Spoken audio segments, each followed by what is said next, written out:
Fala pessoal, aqui é o Felipe Sr. Cabeludo, e já que no meu último vídeo eu resolvi trazer uma história bem interessante do Clive Barker com seu conto Candyman, dessa vez eu resolvi ir um pouquinho além, trazer uma história bem brutal e acho que bem conhecida, porque também virou uma grande franquia de filmes. Hoje nós vamos falar de Hellraiser, Renascido do Inferno.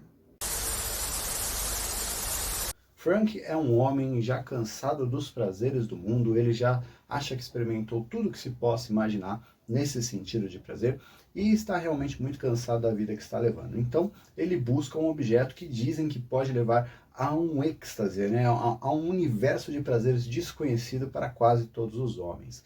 E dessa maneira ele consegue em suas mãos o cubo de Le Marchand. Um cubo, uma espécie de um quebra-cabeça que, ao ser resolvido, abre essas portas para esse prazer imensurável. E bom, talvez o Frank encontre mais do que ele esteja procurando. Alguns anos se passam e na mesma casa onde Frank resolveu o seu enigma, o seu cubo de Le Marchand, chega um casal formado por Rory e Julia. E Rory é, na verdade, o irmão de Frank. Eles não tinham uma relação muito próxima, porque o Frank era muito maluco, e o Rory seguiu a sua vida casando com a Julia. Acontece que o casamento deles não está assim indo muito bem. A Julia ela está um pouco estafada, né, de toda essa relação. Não que o Rory realmente faça alguma coisa que a incomode, mas a presença dele no geral está incomodando. Mas isso são coisas que ela não deixa transparecer muito bem. O Rory ama muito ela e talvez mais não a pessoa da Julia, mas em si ela sendo uma pessoa, praticamente uma esposa troféu, digamos assim, né? Então, acontece um pequeno incidente doméstico onde o Rory acaba machucando, fazendo um ferimento e esse seu sangue cai no chão em um determinado quarto, que é sim o quarto que o Frank usou para resolver o enigma, tá? E a Julia, ela tem algumas lembranças um pouquinho calientes, né, com o seu cunhado Frank, que ela nunca revelou ao seu marido, claro. E beleza, ela acaba ali cuidando do Rory, só que o sangue de repente some. E em um belo dia, uma bela noite, digamos assim, a Julia tem uma surpresa bem bizarra, porque ela escuta daquele quarto a voz de Frank. Ele agora é apenas uma sombra do que ele foi e pede ajuda para ela. E ela fará qualquer coisa para talvez reviver essas lembrancinhas pecaminosas com o seu querido cunhado.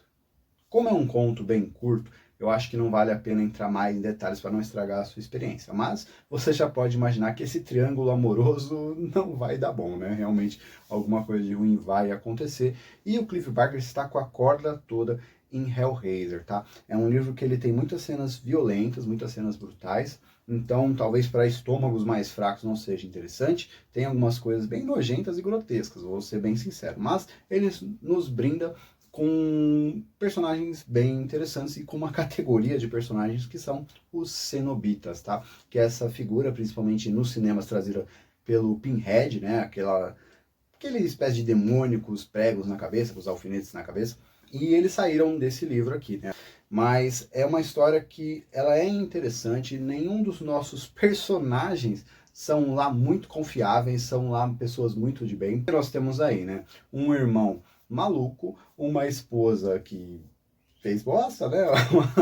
Traiu o marido que é praticamente corno manso, e nós também temos uma outra personagem que acaba meio que sendo, entre aspas, a nossa protagonista, além do nosso casalzinho de ouro, que é a Kirsty, tá? E a Kirsty, ela é uma amiga do Rory. Aqui um pequeno parênteses, porque você tem algumas modificações do livro para o primeiro filme, tá? Lembrando que o primeiro filme é a adaptação desse livro do Hellraiser.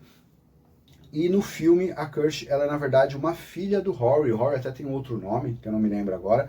Mas lá ela é uma filha, que ela é uma amiga dele. Então você nota que tem ali um interesse por parte dela, principalmente. O Rory não demonstra muito. Na verdade, o Rory ele não é um personagem muito abordado no livro, tá? Ele mais sofre as consequências das coisas. O foco fica num primeiro momento com o Frank, depois com a Julia e a Kirsty. A Julia e a Kirsty acho que dividem boa parte do foco da história, são as nossas duas principais protagonistas. Mas no livro nenhum desses personagens é lá muito confiável, não é lá muito santo, e a gente vai entendendo por quê. Mas, como eu falei, o Clive Barker, ele está bem brutal nessa história, então nós temos cenas realmente bem impactantes, bem violentas, principalmente quando a gente tem ali a presença dos cenobitas. Eles são figuras realmente de presença mesmo, né, para não ser repetitivo, mas são criaturas emblemáticas que acabaram assim povoando essa parte do cinema e são referenciados na cultura pop até hoje em outras mídias. E por que é interessante você ler a obra Hellraiser, principalmente se você já conhece a história dos filmes? Primeiro, que é um livro bom, ele é bem escrito, tá? Se você não gosta dessa parte de violência e de gore, realmente pode te dar uma afastada, mas como os personagens, eles têm a moral um pouquinho duvidosa, as escolhas que eles vão fazendo nos levam a um caminho muito cinzento. Então isso é interessante. Protagonistas que não são o puro bem maior, acho que são sempre legais de se ver e não são tão comuns. Além disso, como eu falei, a atmosfera é um livro muito atmosférico, né? Principalmente nessa questão dos cenobitas, do próprio enigma ali do cubo e do que acontece com as pessoas que interagem com ele. Então acabou criando toda uma mitologia bem interessante, que tem muito mais mídia, mas primeiramente veio nesse cara aqui, nesse livro, que, cara, é uma obra de Clive Barker que eu acho que dispensa comentário, dispensa apresentações, e vale muito a pena você ver, principalmente se você gosta de obras de terror, se você gosta dos filmes clássicos de terror, tá? Se você já acompanha a saga do Hellraiser, que é uma ladeira abaixo, né, depois do primeiro filme, mas novamente é um clássico, né? É uma coisa bem interessante. E acho que, bom, não é um livro tão longo assim, então vale a pena ali você perder um pouquinho do seu tempo para você conhecer essa obra emblemática e brutal de Clive Barker. Sem falar que se você conseguir essa edição aqui, que, bom, eu normalmente não faço propaganda de editoras, mas nessa obra a Darkseid realmente caprichou.